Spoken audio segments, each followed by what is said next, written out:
Assalomu alaykum qadrli futbol muxlislari, futbol sevar do'stlar. Yana bir bor e'tiboringizga YouTube va Instagram uchun maxsus videoni Kamina Muhammadjon e'tiboringizga havola etaman. Qadrli do'stlar, biroz tanaffusdan so'ng yana Kamina har doimgidek ko'rinish berishda davom etamiz.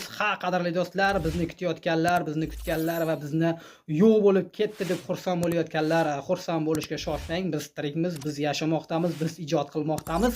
Biroz tanaffus qildik. Hozir bizda hammasi yaxshi, ko'z tegmasin. Yomon ko'zlardan Xudoni o'zi asrasin. Qadrli do'stlar, mavzuni Namangan viloyati Kosonsoy shahrida tug'ilgan O'zbekiston milliy terma jamoa a'zosi Behruz Karimovga qaratmoqchiman. Ushbu Behruz Karimov Cristiano Ronaldo bilan tengma-teng o'ynagan va Kolumbiya terma jamoasi bilan tengma-teng 90 daqiqa charchamasdan o'ynagan futbolchiga Yevropaning top klublari, skautlari diqqat bilan kuzatmoqda deb aytib o'tishgandi.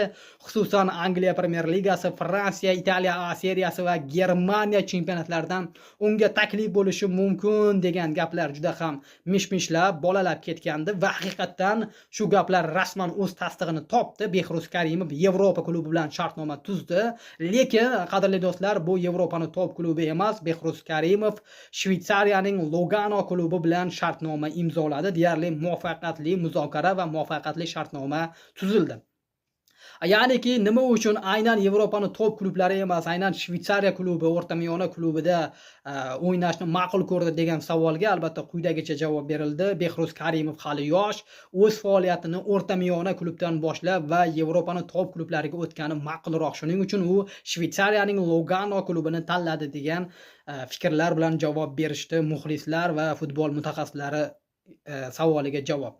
Shunday ekan, qadrli do'stlar, qaysi klubda bo'lishidan qat'iy nazar biz Behruz Karimovga omad va muvaffaqiyatlar tilab qolamiz. Ma'lumot o'rnida Lugano klubi o'tgan yilgi mavsumda Shveysariya chempionatida bronza medallariga egalik qilgan. Behruz Karimovga ushbu klubda omad, muvaffaqiyat va zafarlar tilab qolamiz. Va yana bir futbolchimiz Abduqodir Husanov Angliya Premyer Ligasida Manchester City bilan to'p surib keladi.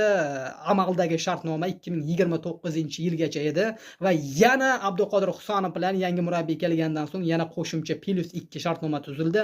Ya'ni Abduqodir Husanov Manchester Cityda 2031-yilga qadar o'z faoliyatini davom ettiradi. Ko'z tegmasin, Yevropada to'p suradigan futbolchilarimiz tobora ko'payib borishmoqda.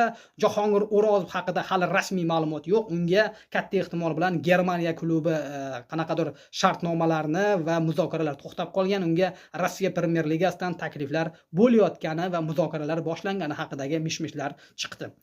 Eng qiziqarli xabarlarni o'tkazib yubormang, Kamina e'tiboringizga birinchilardan olib yetkazib beramiz. O'zingizni ehtiyot qiling, bizga obuna bo'lib qo'ying, salomat bo'ling.